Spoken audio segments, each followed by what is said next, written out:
By now, you know that R&B singer R. Kelly gave an explosive interview with CBS's Gayle King about being charged with 10 counts of criminal sexual abuse against underage teens as young as 13. What Kelly said made headlines, but what struck me just as much was what he wasn't saying, but what his body language was telling us. And I wanted to examine it closely, but with an expert. So joining me now is body language expert Jeannine Driver.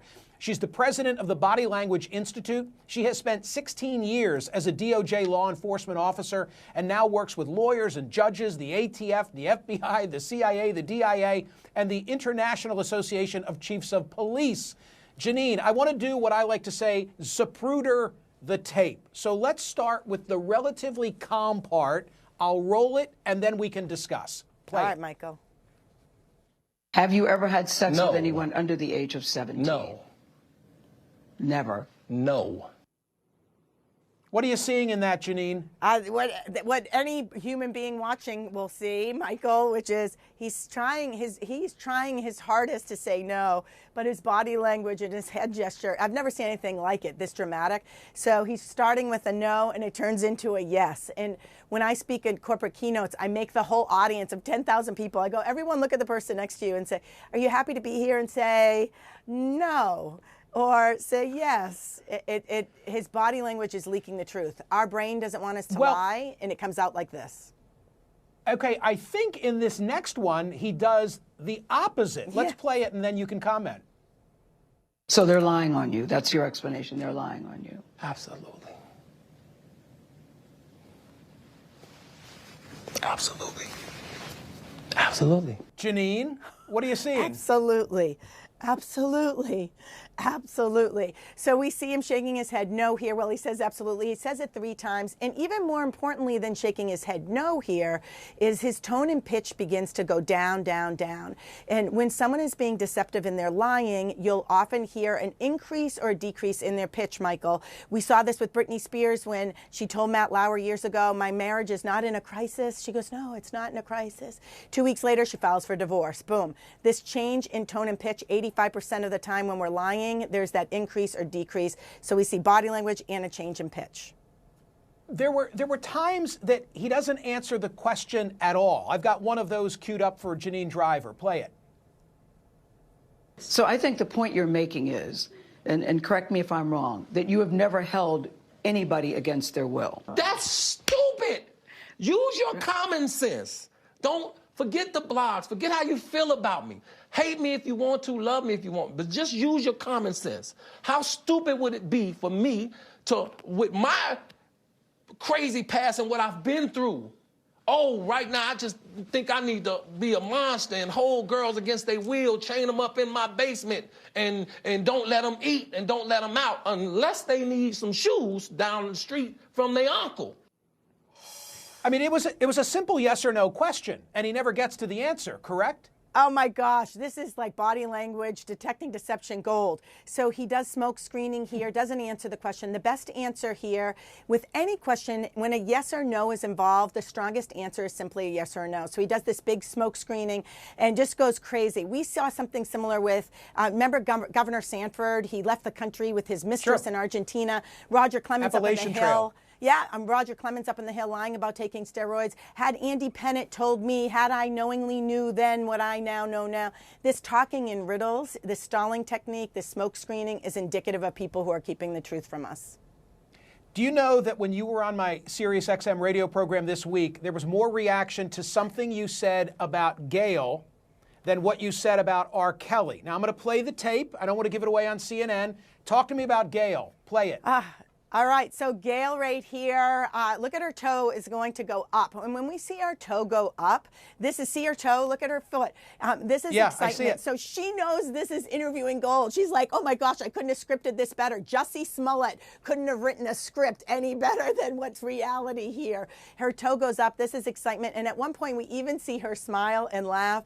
And she remains completely calm. I give her, listen, if there was an Oscar right now for interviewers, it would definitely go to Gayle King. She remains calm. She doesn't flinch one bit. She's excited about what we see here. That toe going up. Okay, so if you're on a date, what about It's good news. What about in a general sense, the toe going up? I think I just cut you off. You were about to offer the payoff. Go ahead. Well, if you go on a date and the woman's shoe suddenly goes up, it's defying gravity. It's I'm so excitement, my shoe can't even stay down. It's like Joey from Friends used to be like, "How you doing?"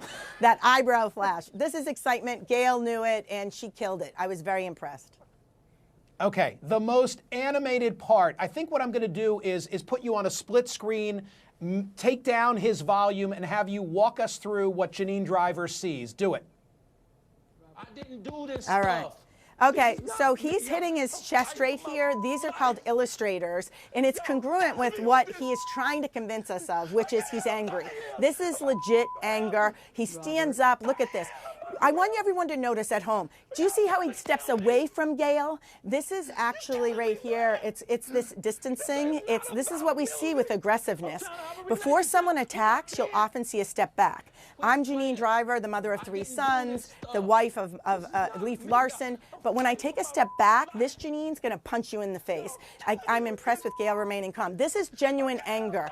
If we were to compare him to Judge Kavanaugh was kind of pushed to be more aggressive because his first interview was a little too passive and it was really staged anger. This is legit anger, but this is likely connected to he's going to jail. He's not going to see his kids raised. And so right here we get this. The illustrators match what he is saying.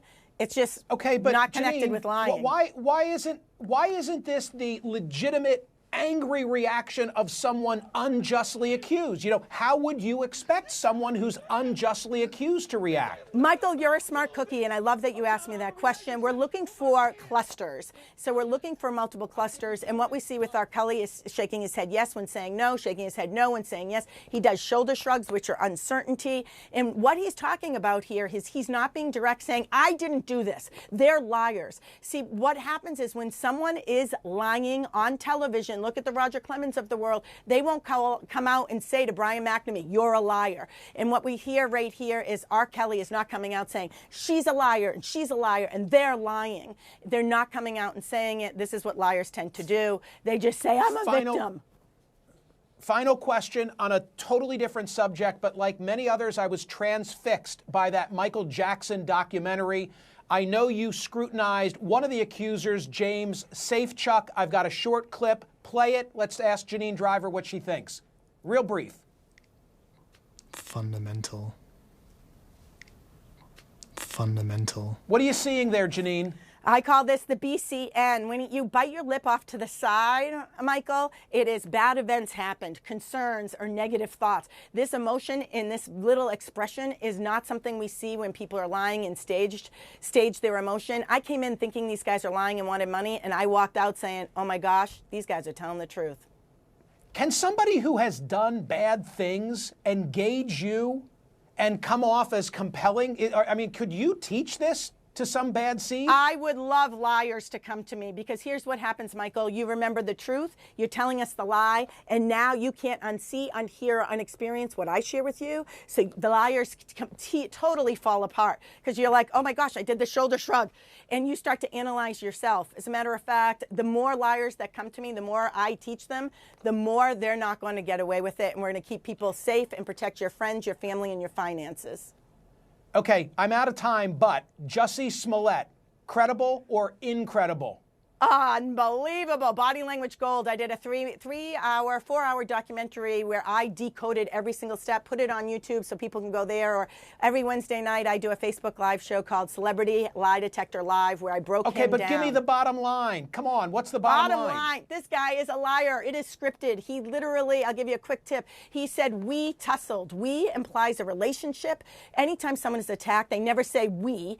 We tussled. And if someone's attacking you, then it is not called a tussle. Before the brothers even got arrested, I came out and did a Facebook Live saying he knew it. It was scripted. He said, attack me over by the stairs. And what happened? Lo and behold, everything I predicted was true.